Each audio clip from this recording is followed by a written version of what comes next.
So this 100 meter was at the London Diamond League. We had Oblique Seville taking on Lyles, and this was a big race on the Diamond League circuit this year. Oblique Seville dismissing Lyles impressively in a time of 9.86 seconds, and the margin he won by was also a pretty good margin. And with this race, and Oblique Seville went on to beat Lyles again in the Lausanne Diamond League. So with those two win over Lyles leading up to the World Championships, really gives or basically shows us the type of form Oblique is in.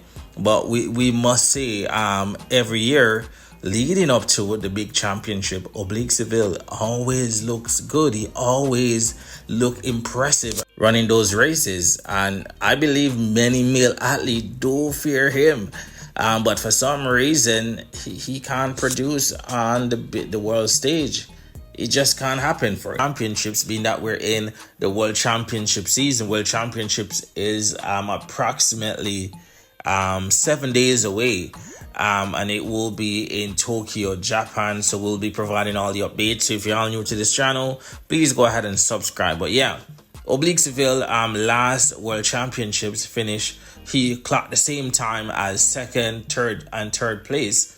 However, based on milliseconds, he was rounded all the way down to fourth place. So yeah, he just can't seem to medal on the big stage. He has always been in the mix. He has always been one of the favorite. And similar to this year, he is one of the favorite to win. But we're just hoping that he can deliver in the final. But what I like about him this season is that he's more confident. And he definitely wants to prove everyone wrong that has been saying he has a mental issue. He is determined to prove everyone that, hey, I am not mentally unstable.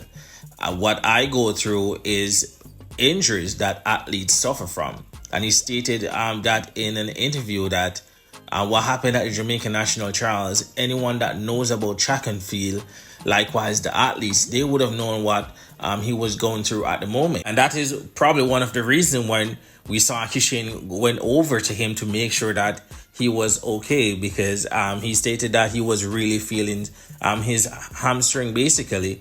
But a 30-second massage allowed him to run because he wanted to make sure he booked his spot, because he didn't show that if he would have gotten another chance to book his spot, well, he could have gotten it on the Diamond League stage. If he didn't make it, then he could have used the wild card at the Diamond League, which I'm pretty sure he would have won, because he basically dominated the Diamond League. He ran 2 Diamond Leagues, beating Lyles twice, both in London and also in Lausanne, clocking 9.86 in London, 9.87 seconds in Lausanne. But Lausanne was not so suitable condition. The rain was pouring down, and he basically dismissed Lyles in both, winning by a really big margin.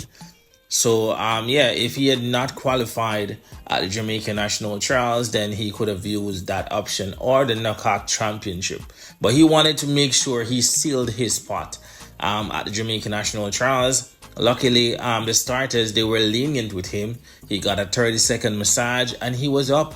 So while being injured, he was able to run 9.83 seconds. And that's why many feel like he is more dangerous than Kishane. Even though in that same race, Kishane clocked the new world leading time of 9.75 seconds, which is also his new personal best of 9.75. which makes him the 6th fastest man of all time over 100 meters. So he entered a new realm in track and field, basically. But Oblique Seville, many believe with his height and how fast he's able to run, that he's the most talented. And if anyone that should attempt to break Usain Bolt record, it will be him. Usain said it. Usain coach said it, which is Glenn Mills, who is also Oblique's coach. I remember when he came fourth at the World Championship, leading up to the 100-meter final, his coach Glenn Mills stated that he could have gone, or he could run 10.6. And we saw him running the heats and the semis, and we were saying, wow, he's looking impressive. But he just can't replicate such performance in the final for some reason. And we've not seen him broken 9.8 either. So that begs the question, can he go 10.7 or even, not 10.7, 9.7 or even 9.6? But we'll just have to wait and see what happened at the World Championship in the next couple of days. But as I explained, he is determined, and he made it clear that he is going to medal. So hopefully his injury can stay out the way this year and he can run a complete race. And I believe if he's able to run a complete race, then that gold medal is up for grabs. I certainly believe so. But Kishane, as we know, is a different beast. Noah Lyles always bring it in the final. I don't see any other competitors. Really, those three dominating the men's section at the moment. So if Oblique does not win gold nor silver, then the bronze must be his.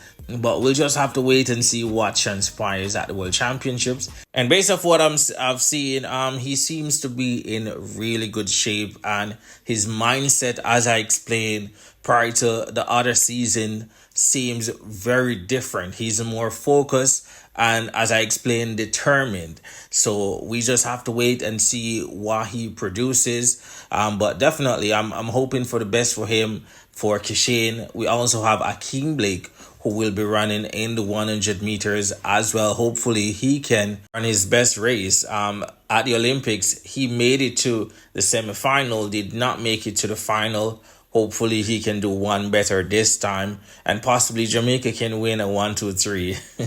I'm pretty sure Noah Lyles would have something to say about that. Also, Kenny, he's also running good in the 100 meters. So we'll just have to wait and see what transpires in the coming days. Feel free to leave your thoughts on this in the comments as well.